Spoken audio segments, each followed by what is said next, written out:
आप कहेंगे हम दिल्ली में ही केदारनाथ बना लेंगे, ये नहीं हो सकता। केदारनाथ धाम मूल स्थान जो है दिल्ली हमारा उत्तराखंड के अंदर ही है, दूसरे स्थान पर धाम नहीं हो सकता। बाबा का धाम फिर क्यों संग्राम। दिल्ली के बोराड़ी में बाबा केदारनाथ का प्रतीकात्मक मंदिर बनाने को लेकर विरोध के सुर अब तेज हो गए हैं। केदारनाथ धाम को लेकर उत्तराखंड के केदार घाटी में लोग विरोध जता रहे हैं। दरअसल कुछ दिन पहले केदारनाथ धाम ट्रस्ट ने दिल्ली के बोराड़ी में केदारनाथ के प्रतीकात्मक मंदिर पर निर्माण करवाया जा रहा है। इसको लेकर सामने आई तस्वीरें कुछ, और दिल्ली के बोराड़ी से ग्राउंड रिपोर्ट भी आपको दिखा देते हैं कि क्या कुछ तैयारी हो रही है और विरोध क्यों देखने को मिल रहा है। देखिए, मैं आपके माध्यम से स्पष्ट करना चाहूंगा कि दिल्ली में किसी केदारनाथ धाम ट्रस्ट द्वारा जो मंदिर निर्माण प्रस्तावित किया गया है उसमें प्रदेश सरकार का किसी प्रकार का कोई संबंध नहीं है और न ही प्रदेश सरकार द्वारा किसी प्रकार का कोई आर्थिक सहयोग प्रदान किया गया है। माननीय मुख्यमंत्री जी इस प्रस्तावित मंदिर के शिलान्यास कार्यक्रम में सम्मिलित हुए थे। इसके लिए माननीय मुख्यमंत्री जी से कुछ साधु संतों ने, कुछ जनप्रतिनिधिगण दिल्ली के बुराड़ी इलाके में बाबा केदारनाथ धाम की तरह एक मंदिर का निर्माण किया जा रहा है। इस वक्त मैं दिल्ली बुराड़ी के हिरंकी गांव के पास मौजूद हूँ। तस्वीरों के माध्यम से एक बार दर्शकों को बताना चाहूंगा, ये आप देख सकते हैं जो पूरा केदारनाथ धाम का जो स्ट्रक्चर है वो यहाँ पर बनाया गया है। इसी के जरिए प्रॉपर तरीके से जो एक मंदिर का निर्माण है वो यहाँ पर तैयार किया जाएगा। दाईं ओर भी ये तस्वीर मैं दिखाना चाहूंगा, कुछ दिन पहले ही इस जगह पे भूमि पूजन हुआ था और अब जो निर्माण का जो कार्य है वो शुरू हो चुका है। दरअसल आपको बता दें, केदारनाथ धाम ट्रस्ट बुराड़ी दिल्ली में केदारनाथ के प्रतीकात्मक मंदिर का निर्माण जो है इनके द्वारा करवाया जा रहा है, जो कि तैयारियां काफी जोरों शोरों से शुरू हो चुकी है। तो तस्वीरें भी आपको दिखा रहे हैं कि जो भूमि पूजन है उसका कार्यक्रम पूरा हो चुका है, लेकिन सवाल भी केदार घाटी में उठ रहे हैं कि आखिरकार केदारनाथ की तर्ज पर इस तरीके से दिल्ली में मंदिर का निर्माण क्यों करवाया जा रहा है। हमारे साथ हमारे सहयोगी साहिल जुड़ गए हैं। साहिल, लेकिन मुख्यमंत्री पुष्कर सिंह धामी खुद भी आए थे भूमि पूजन कार्यक्रम में और उनके द्वारा ट्वीट भी किया गया। उन्होंने कहा है कि बुलाया गया था, मैं गया था, लेकिन केदारनाथ की तरह कोई भी मंदिर कहीं भी नहीं हो सकता है। जी बिल्कुल, केदारनाथ धाम की तरह दिल्ली के बुराड़ी इलाके में से केदारनाथ धाम का जो मंदिर का निर्माण है वो यहाँ पे किया जा रहा है। इस वक्त मैं बुराड़ी इलाके में मौजूद हूँ।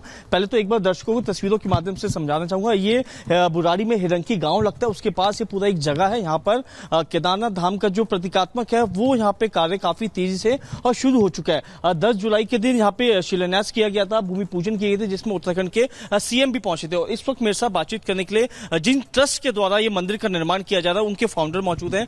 मंदिर यहाँ पे बनाया जा रहा है और राजनीति भी शुरू हो चुकी है। राजनीति तो गलत है जी। मंदिर तो भगवान केदार स्वयं यहाँ विराजमान होना चाहते हैं और उनका ही मंदिर बन रहा है, ये कोई धाम नहीं बन रहा जिसमें राजनीति हो रही है कि केदारनाथ धाम बन रहा है, केदारनाथ मंदिर बन रहा है। और मंदिर तो कहीं भी बन सकते हैं पूरे देश के अंदर। वैष्णो देवी के मंदिर, केदारनाथ के अलावा बद्रीनाथ के मंदिर, बहुत सारे मंदिर बनाए जाते हैं, बाकी बिहार के मंदिर। इस मंदिर के ऊपर राजनीति इसलिए हो रही है कि वहाँ केदारनाथ में चुनाव हैं और चुनावी मुद्दा है।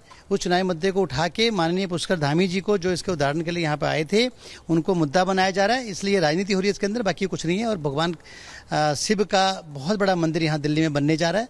तो क्योंकि कहा जा रहा है कि उत्तराखंड की ठेस पहुंची है, जो वहाँ के धर्म गुरु हैं उनके साथ काफी ज्यादा ठेस पहुंची, तो उस पर कहीं ना कहीं अब आपका क्या कहना है? ठेस तो नहीं पहुंचनी चाहिए थी और ये बड़ा धर्म का काम है, हिंदुओं का काम है, सनातन धर्म का काम है और सनातन को आगे बढ़ाने का काम है। हमने कोई गलत काम नहीं किया। मंदिर बनाने के लिए तो यदि आपको कहीं भी लगता है किसी को मंदिर बनाना धर्मगुरु को गलत लगता है तो वो लोग मंदिर में ही होते हैं, तो उनको गलत क्यों लगता है, उनको क्यों गलत लग रहा है, हमें इसकी जानकारी नहीं है। लेकिन हम अच्छा काम कर रहे हैं और दिल्ली के अंदर भव्य केदारनाथ बाबा का मंदिर बनने जा रहा है और बनेगा। कब भूमि पूजन हुआ था, कब सीएम आए, तो किस तरह की तैयारी यहाँ पे चल रही है, कितना समय लगेगा? 10 तारीख को इसका भूमि पूजन हुआ था सवेरे 8 बजे और 2 से 3 साल करीब इसमें बनने में लगेगा और तैयारियां बड़ी जोर शोर पे हैं और पूरे दिल्ली में और यहाँ के श्रद्धालुओं का और भक्तजनों का बहुत बड़ा उत्साह है।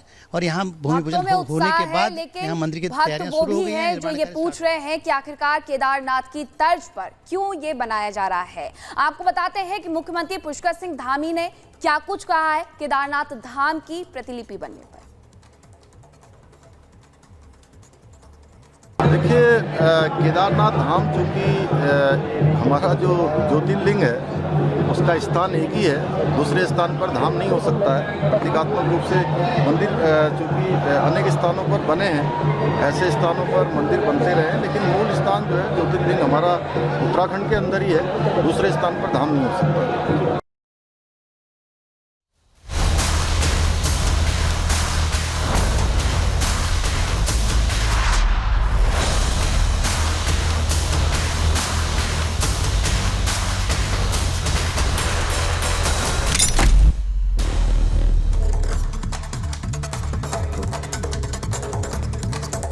और अब बात सत्य के सबूत की कर लेते हैं। मध्य प्रदेश के धार जिले में भोजशाला को लेकर लगातार बताया जा रहा था कि एसआई की टीम जांच में जुटी है। एसआई की टीम ने समय भी मांगा था और तमाम हिंदू पक्ष के लोगों से प्रतिक्रियाएं ली गई, मुस्लिम पक्ष के लोगों से प्रतिक्रियाएं ली गई। उसके बाद वहां पर जो सबूत मिले, तथ्य मिले, उसको लेकर रिपोर्ट तैयार की गई और आज जबलपुर के हाईकोर्ट में इंदौर बेंच को रिपोर्ट सौंप दी गई है। लेकिन इसको लेकर नई नई प्रतिक्रियाएं, नए नए रिएक्शन भी सामने आ रहे हैं। देखिए रिपोर्ट।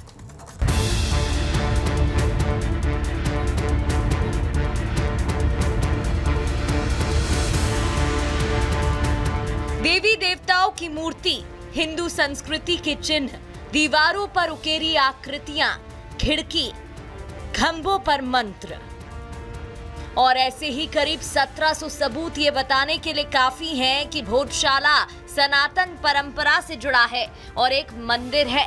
एएसआई सर्वे रिपोर्ट में इस बात का दावा किया गया है कि भोजशाला के अंदर सर्वे के दौरान कई ऐसी चीजें और सबूत मिले हैं जो हिंदू पक्ष के मंदिर वाले दावे पर मुहर लगा रही हैं। मध्य प्रदेश हाईकोर्ट की इंदौर खंडपीठ ने एएसआई सर्वे का आदेश जारी किया था और ज्ञानवापी की तर्ज पर धार की भोजशाला का भी पुरातात्विक सर्वेक्षण का आदेश दिया था, जिसके बाद 22 मार्च से सर्वे शुरू होकर 28 जून तक चला। 98 दिनों के सर्वे में आर्कियोलॉजिकल ऑफ इंडिया की टीम हर दिन भोजशाला में जाकर सर्वे कर रही थी। सर्वे के बाद एएसआई की जो रिपोर्ट सामने आई उसके मुताबिक 94 मूर्तियां, मूर्ति कला के टुकड़े, वास्तुशिल्प मिले हैं। इस सर्वे रिपोर्ट में दावा किया गया है कि भोजशाला की खिड़की, खंभों पर देवी देवताओं की मूर्ति उकरी हुई है, जिसमें भगवान गणेश, ब्रह्मा, नरसिंह और भैरव की मूर्ति शामिल है। इतना ही नहीं, सनातन परंपरा से जुड़े चिन्ह जैसे शेर, हाथी, घोड़ा, कुत्ता, बंदर होने के दावे किए जा रहे हैं। हिंदू मंदिर का परिसर था जिसको गलत ढंग से एक मॉस्क का शेप देने की कोशिश की गई है। वो सारी बातें इस रिपोर्ट से साबित होती हैं और मुझे ऐसा लगता है ये जो एएसआई ने 98 डेज की मशक्कत की है, बहुत ही इंपॉर्टेंट एक्सरसाइज है। 2000 पन्ने से ऊपर की रिपोर्ट आज एएसआई ने इंदौर हाईकोर्ट के सामने फाइल की है, उसकी कॉपी हमें प्रोवाइड की गई, उसका हम अध्ययन कर रहे हैं। पर मैं आपको एक कर्सरी ग्लांस में बताना चाहता हूँ कि आर्कियोलॉजिकल सर्वे ऑफ इंडिया ने ये बात कही अपनी रिपोर्ट में कि वहाँ पे एक प्री एग्जिस्टिंग स्ट्रक्चर मौजूद है। पूरा विश्वास है कि जिन तथ्यों के आधार पर जो भोजशाला दिखती है, जो भोजशाला देखी जा सकती है, स्तंभ स्तंभ, पाषाण पाषाण, और हमारा यह शुरू से दावा रहा है कि यह राजा भोज द्वारा सन 1034 में निर्मित मां सरस्वती मंदिर है, भोजशाला है, परमार कालीन यह स्मारक होगा। धार का भोजशाला विवाद नया नहीं है। यहाँ मंगलवार और बसंत पंचमी के दिन सरस्वती पूजा करने की इजाजत है और शुक्रवार के दिन नमाज पढ़ने की। लेकिन हिंदू पक्ष का दावा है कि भोजशाला मां सरस्वती का मंदिर है, जिसे राजा भोज ने 1034 में बनवाया था, जहां संस्कृत की पढ़ाई होती थी, जहां कुछ समय के लिए नमाज की परमिशन दी गई थी, लेकिन मुगल आक्रांताओं ने तोड़ दिया। वहीं मुस्लिम पक्ष इस दावे को गलत बता रहा है और भोजशाला को मस्जिद कहने के साथ नमजा की इजाजत की मांग कर रहा है। एएसआई सर्वे रिपोर्ट के जरिए ही काशी में सनातन की जीत हुई थी और अब हिंदू पक्ष को भोजशाला में भी जीत की उम्मीद है, क्योंकि जिस तरह रिपोर्ट में सत्य के सबूत मिले हैं, हिंदू पक्ष जल्द ही भोजशाला में पूजा की इजाजत मिलने की उम्मीद जता रहा है। Bureau report, Republic Bharat.